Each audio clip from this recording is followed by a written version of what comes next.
Hello, my name is Michael Verley and I represent MVP Auctions. Look, we really do appreciate that the auction process and the auction day as it approaches can be a rather intimidating one, especially your first time through. What we're trying to do in these video format is give you all the experience that we've been through and give you the opportunity to process all the information that's being thrown at you and allow you to set the right reserve and understand all that goes into setting that right reserve. So sit back and let's guide you through this process. The first thing we need to acknowledge is that selling your home is a truly emotional, personal experience. And in this video, we're going to try and step away from that and take an objective view on how we're setting our reserve price. The emotions, the memories, the history, the birthday parties, all those kind of memories you take with you. But sadly, they do not affect the value of your home. So let's take it away and start with what really does affect your reserve price. In its most simple terms, a home is worth what someone is prepared to pay for it. And this can be affected or influenced by the property position, the presentation, broader economic factors, and the general buyer demand in the market at that moment. Each person, potential purchaser of your home, will have a different opinion of value. That is the absolute truth. The idea of auction is to get all these people in the same space to compete and argue about value in a competitive environment. The factors that won't affect the value of the home are when you updated the kitchen in 1994, the beautiful artwork that you have all over it, the emotional attachment that you have to the property. I don't mean to be rude about it, but these are not factors that buyers will put into value. And so you really need to take these out and have a broader focus on how a buyer defines value when it comes to setting the ultimate reserve price. It's important to understand that the value will fluctuate throughout your auction campaign. It's not a fixed number. It sits at this kind of wonderful intersection of market conditions and buyer sentiment. It's not driven by what you want, what you need, your past investment in the home. And understanding the sort of the fluid nature of this process will allow you to take on board the feedback that comes throughout the campaign, take on board the agent guidance throughout it, and set yourself a realistic reserve that will have some flexibility to match that change in perception of value. And let's talk about the role of your agent and the feedback throughout the campaign. And I really don't want you to underplay the level of the data and the importance of the data throughout the campaign.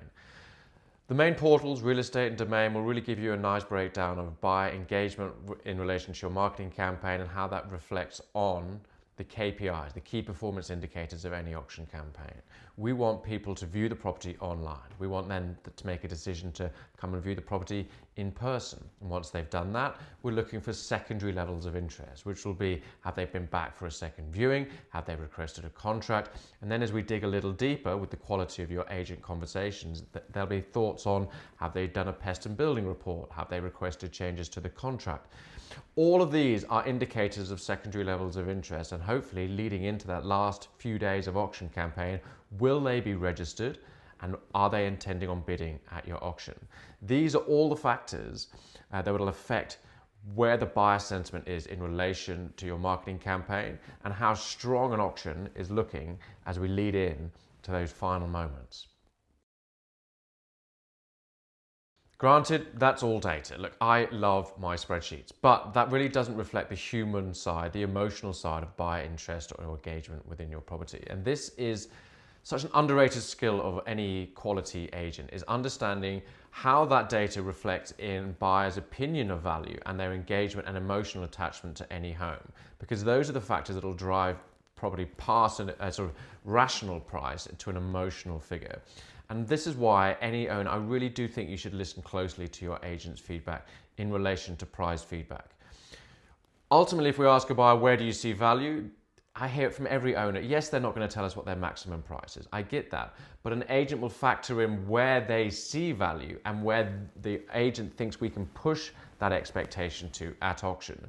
So the guide from your agent is based on the data, but also that emotional intelligence that goes alongside meeting hundreds, thousands of buyers each year, selling 20, 30, 40, 50 properties, and really digging a little deeper below that surface level of interaction.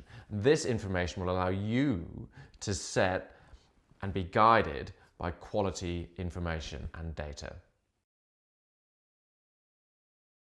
So let's reiterate, when setting a reserve, it's really important to focus on those market conditions, buyer sentiment, buyer feedback, and agent opinion, and not on those needs, wants, factors that your emotion brings into value. As I mentioned earlier in this video, it is important to remember that reserves are flexible. You do have the opportunity to move them during an auction based on the buyer engagement, momentum, and the agent feedback that you will receive on the day. But knowing this means that your conversations prior and when setting a reserve should have some flexibility in it also.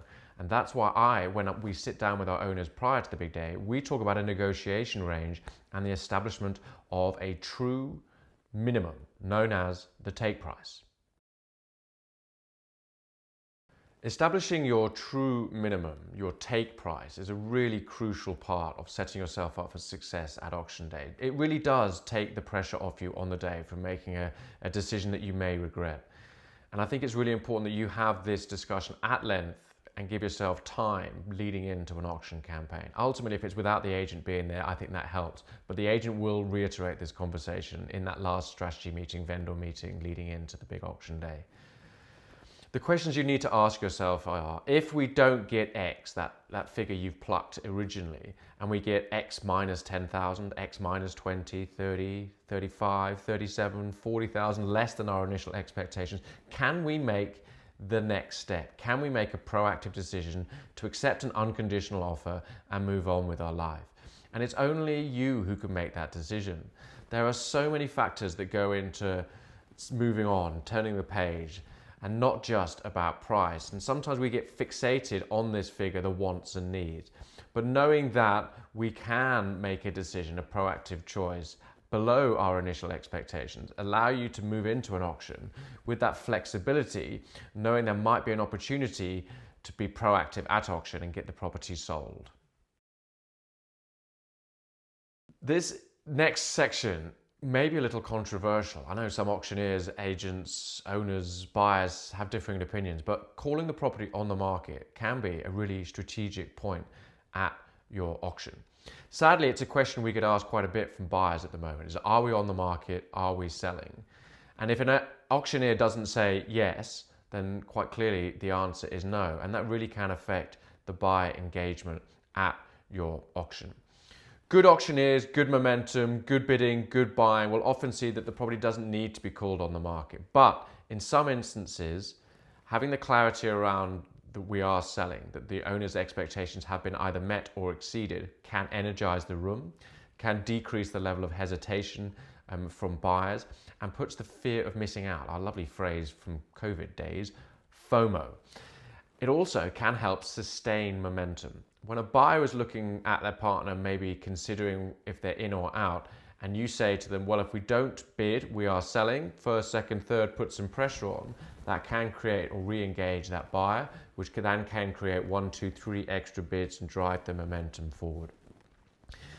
I really wish it didn't have the same power that it does, and I understand that, but understanding that a buyer's approach to an auction really is more important than how we approach an auction. And missing an opportunity to call the property on the market at the right time during an auction can reduce momentum, buyer engagement, and ultimately affect your price. But to clarify, if you do decide to set a competitive reserve and there is energy momentum in your auction bidding, the auctioneer is under no obligation to call the property on the market at the reserve. Ultimately, there can be no correlation between the reserve price and the point at which the property is called on the market. The auctioneer will do it at the right time to drive competition. And ultimately, in a number of cases, at good auctions, when there has been good buyer engagement, good agent auctioneer control, the property is just confirmed as selling at the very end of an auction and hasn't affected or will not affect the ultimate sale price. But let me tell you this, there is not an auctioneer or auction in the country that hasn't ended with the clarity of we are selling. So at some point it'll come. But getting it at the right point is crucial in you maximizing your price. I hope by now you're beginning to understand that there are real advantages to an owner in setting competitive reserves. Ultimately, the reserve price is not your sale price. It's just the minimum price you would be prepared to accept.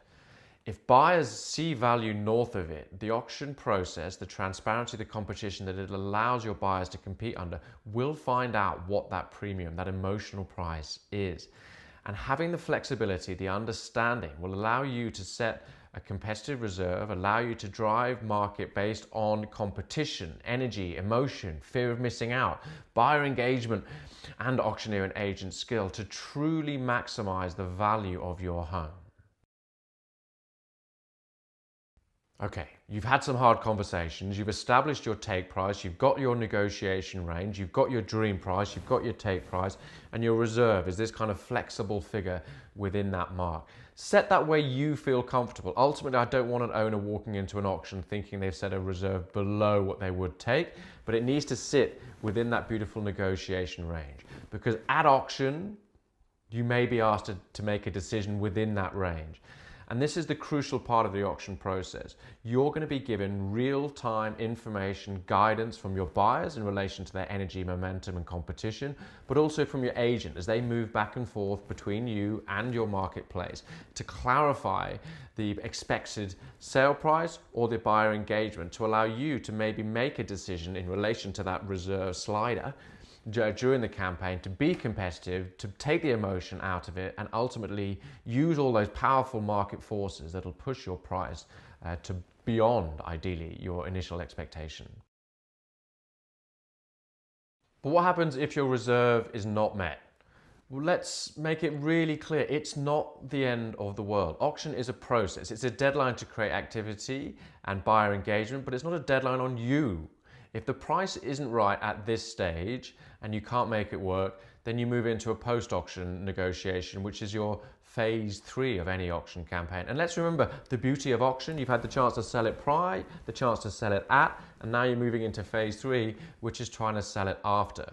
But I would really encourage you to value an unconditional sale at auction.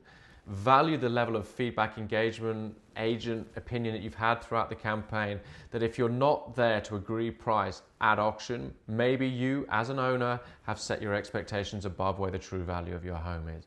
I don't mean to be rude, that can often be the case. The average campaign will have 5,000 people view it throughout the campaign. Average viewership will be somewhere between 30 and 70 people through the open home. Contract changes, engagement, registrations, average number of bids, all of which you're saying no to in relation to value because you think it's worth X plus whatever percentage difference there may be.